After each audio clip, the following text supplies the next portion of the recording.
જે ભગવાનને જે માતાજીને માનો એ ભગવાને તમારી જોડે દુઃખી થતો હોય, પણ ભગવાનને માતાજીને ખબર હોય કે આ દીકરો ભલે અત્યારે રોતો પણ આનો હજુ સમય નહીં બન્યો અને આને હાચી મારી ભૂખ જે દાડ જાગી જાય ને, જે દાડ મારો પ્રેમ લાગી ગયો ને, એ દાડ આની બધી કામનાઓ ઈચ્છાઓ પૂરી કરી આલી.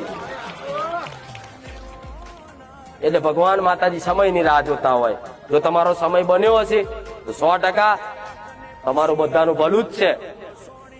અને નહીં બન્યો હોય કદાચ એમ કે માં સમય તો ચારે બને, શી ખબર પડે, આખી જિંદગી તો પૂરી થવાય, હજુ કેટલો સમયની રાહ જોવી, સમય બને એવું થતું હોય ને તો હું તમારો સમય કપાત કરી શકું છું, કાપી શકું છું. ચારે કાપી શકું જયારે તમે તમારું જીવન સમર્પણ ભાવથી આપી દો. મન એમાં તું કે એમ ખરું, તું કે કરવાનું, તું કેમ જવાનું, તું કે એ જ ખાવાનું, એવી રીતે તમારું જીવન સમર્પણ કરી દો ને તમે